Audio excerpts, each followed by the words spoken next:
मंडी बहाउद्दीन के एक पुरअमन से गांव में एक ऐसा सानिहा पेश आया जिसने न सिर्फ मकामी लोगों को बल्कि पूरे मुल्क को हिलाकर रख दिया। 8 साला नन्ही कुल्ली जो कल तक मां की गोद में हंसती खेलती थी, आज उसी मां के हाथों जिंदगी की बाजी हार गई। इब्तिदा में ये महज एक अगवा का केस नजर आ रहा था, लेकिन जैसे जैसे पर्दा अलिफाटता गया, दास्तान संदली और गम की एक नई लहर लेकर आई। 8 जून को मकामी थाने में एक फरियादी खातून ने रिपोर्ट दर्ज करवाई कि उनकी बेटी, जो कि उनके साथ एक रिश्तेदार के घर आई थी, अचानक गायब हो गई है। मां ने बताया कि बच्ची 3 बजे के करीब घर से 50 रुपए लेकर करीबी दुकान की तरफ गई थी, लेकिन वापस न आई। पुलिस ने मां की मुद्दत में नामालूम अफराद के खिलाफ अगवा का मुकदमा दर्ज कर लिया। सोशल मीडिया पर गुमशुदगी के पोस्टर्स लगे, मकामी मसाजिद और गांव में ऐलानात हुए और हर तरफ एक हमदर्दी की लहर दौड़ गई। महज एक दिन बाद गिने के खेत से एक खून में लथपथ बच्ची की लाश बरामद हुई। मंजर ऐसा था कि देखने वालों की आंखें नम हो गईं। पुलिस ने फौरी तौर पर जाए वकुआ को महफूज किया और क्राइम सीन इन्वेस्टिगेशन टीम को सरगोधा से तलब किया। लाश की इब्तिदाई पोस्टमार्टम रिपोर्ट में ये बात सामने आई कि बच्ची के साथ जिनसी ज्यादती नहीं हुई, अलबत्ता उसके सर पर 3 वजनी जरबात के निशानात थे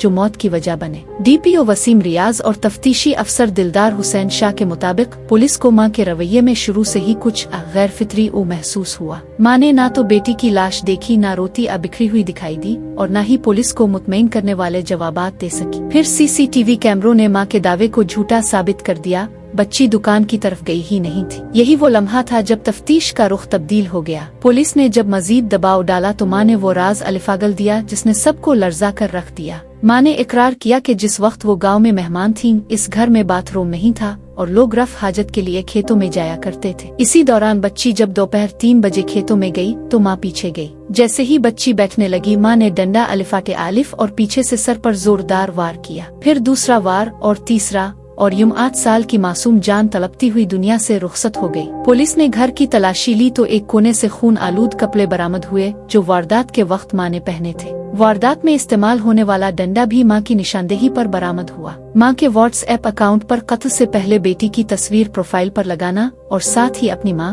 बच्ची की नानी की कब्र की तस्वीर को स्टेटस में लगाना एक नफ्सियाती उलझन और गैर मामूली कैफियत की तरफ इशारा कर रहा था। तफ्तीश में ये बात भी सामने आई कि मां माजी में दूसरी शादी कर चुकी थी और मकतूला बेटी उसी दूसरे शौहर से थी जिससे अब अलहदगी हो चुकी थी। पुलिस का कहना है कि मां शदीद ज़हनी दबाव और मायूसी का शिकार थी। पुलिस ने अगवा की इब्तिदाई FIR में ज़िम्नी के जरिए कत्ल की दफा 302 शामिल की और अब मां को मरकजी मुल्जिमा करार दिया जा चुका है। चूँकि मुल्जिमा खुद मुद्दई मुकदमा थी, इसलिए मकतूला के वालिद ने अब नए मुद्दई के तौर पर पुलिस को दरखास्त दी है, जिसे जुडिशल मंजूरी के बाद कबूल कर लिया जाएगा। ये महज एक कत्ल का केस नहीं बल्कि मुआशरे, नफ्सियात और निज़ाम इंसाफ पर कई सवालिया निशान छोड़ गया है। क्या ये माँ वाकई एक कातिला थी या एक मरी हुई रूह? क्या कोई नफ्सियाती मदद वक्त पर मिलती तो ये मासूम जान बच सकती थी? हम सब इस मुआशरती जबर का हिस्सा हैं जो एक माँ को अपनी बेटी का कातिल बना देता है। मंडी बहाउद्दीन का ये केस हमें न सिर्फ कानून बल्कि जज्बात, रवैयों और मुआशरती ज़हनी सेहत के बारे में असल न सोचने पर मजबूर करता है।